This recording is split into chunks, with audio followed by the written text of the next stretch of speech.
आप ऐसा मत मानिए कि कोई नहीं देखता है, ये जनता है जो सब जानती है। आने वाले चुनाव में आपको मालूम पड़ेगा। हमारे मुख्यमंत्री केजरीवाल साहब, उन्होंने जो जो कहा वो कभी नहीं किया। उन्होंने कहा था मैं कभी मुख्यमंत्री नहीं बनूंगा, 3 बार मुख्यमंत्री बने। उन्होंने पूरी चुनाव कांग्रेस के भ्रष्टाचार के खिलाफ लड़े। आज मोदी जी के सामने लड़ने के लिए कांग्रेस की गोदी में बैठकर कांग्रेस के भ्रष्टाचार की वाहवाही करें। शीला दीक्षित के खिलाफ भ्रष्टाचार पे कदम उठाएंगे। अब तक चुप्पी साधे हुए हैं और शीला जी की भ्रष्टाचारी कांग्रेस पार्टी के साथ आपने गठबंधन कर दिया। राजनीति में मित्रों 2 प्रकार के लोग होते हैं, एक जो कहते हैं वो करते हैं, और दूसरे प्रकार के लोग होते हैं कहते हैं उससे बिल्कुल उल्टा करते हैं। अब दिल्ली में ही दोनों प्रकार के लोग हैं। नरेंद्र मोदी जी है जो कहते हैं वो करते हैं और एक ही टर्म में पूरा कर कर छोड़ते हैं, और दूसरी ओर हमारे मुख्यमंत्री केजरीवाल साहब हैं। उन्होंने जो जो कहा वो कभी नहीं किया। मैं जरा आज उनको याद कराना चाहता हूं।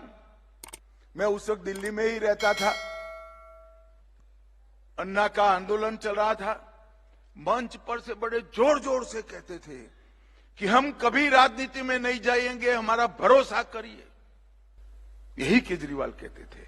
और 26 नवंबर 2012 को उन्होंने अपनी राजनीतिक पार्टी बना दी। अन्ना बेचारे वहीं के वहीं बैठे हैं और वो मुख्यमंत्री बन गए। बोले उन्होंने कहा था मैं कभी मुख्यमंत्री नहीं बनूंगा, 3 बार मुख्यमंत्री बने। उन्होंने पूरी चुनाव कांग्रेस के भ्रष्टाचार के खिलाफ लड़े। आज मोदी जी के सामने लड़ने के लिए कांग्रेस की गोदी में बैठकर कांग्रेस के भ्रष्टाचार की वाहवाही करें। हलफनामे में कहा था कि हम वीवीआईपी की सुविधाएं नहीं लेंगे। सरकारी बंगला लिया, सरकारी गाड़ियां ली, सुरक्षा ली। बंगला लिया तो लिया, शीला दीक्षित जी ने बिचारी ने जो बनाया हुआ था वो बंगले को बुलडोजर से तोड़कर एक शीश महल बनाया, करोड़ों रुपए का खर्चा कर। केजरीवाल जी जरा आप याद करिए, आपने क्या कहा था?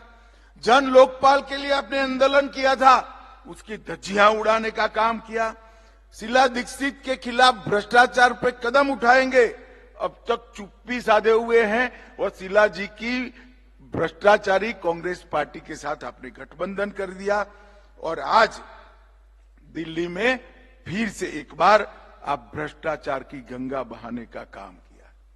मित्रों, इनकी ये जो एनजीओ से मुख्यमंत्री तक की सफर है वो केवल और केवल वादा खिलाफी, झूठ बोलना, बार बार बोलना और सार्वजनिक रूप से झूठ बोलने से भरी हुई सफर है।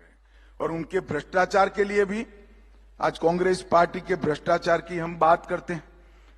कोल ब्लॉक हो, कॉमनवेल्थ हो, 2G का घोटाला हो, Saradha chit fund, INX media, Aircel, Antariksh, land for job, Panchkula Gurgaon में भूमि का आवंटन, Jammu Kashmir cricket association, Embraer deal, Hawk aircraft, Agusta Westland, Bofors, Maruti घोटाला, ये सारे घोटाले की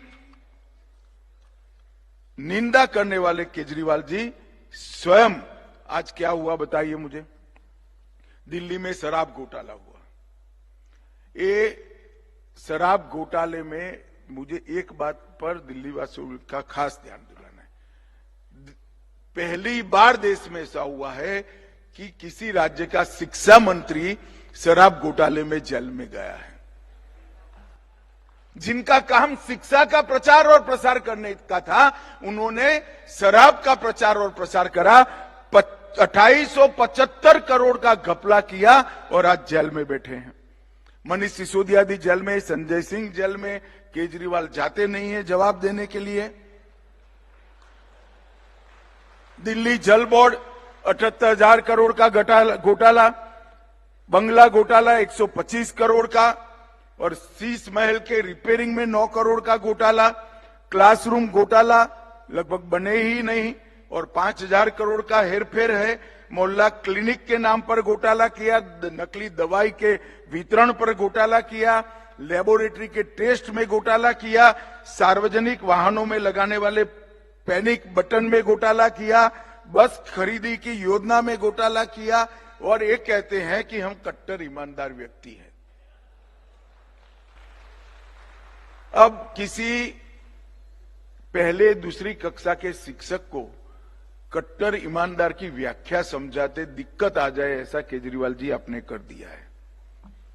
इतने सारे घोटालों की सीरीज दिल्ली में की है, और अब वो राष्ट्रीय चुनाव लड़ने के लिए अंत में कांग्रेस की गोदी में बैठ गए। जिस कांग्रेस को गाली बोलकर आप सत्ता पर आए तो दिल्ली की जनता को कहा था हम भ्रष्टाचार से मुक्त करेंगे, आपने तो स्वयं भ्रष्टाचार किया ही किया।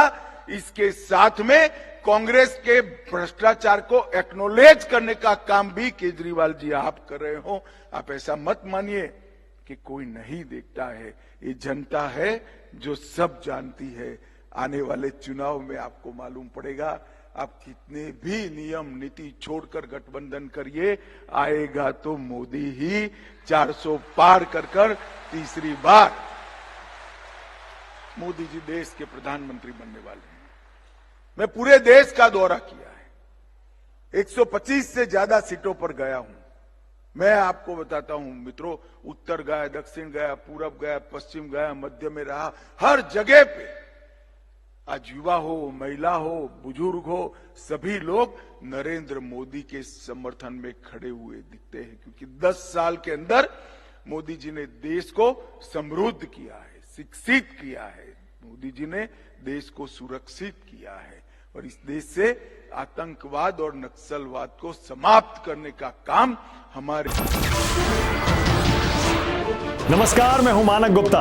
अगर आपको हमारा ये वीडियो पसंद आया हो तो इसे लाइक और शेयर जरूर करें, और हां, हमें सब्सक्राइब और फॉलो करना ना भूलें ताकि आप देश और दुनिया की कोई खबर मिस ना करें।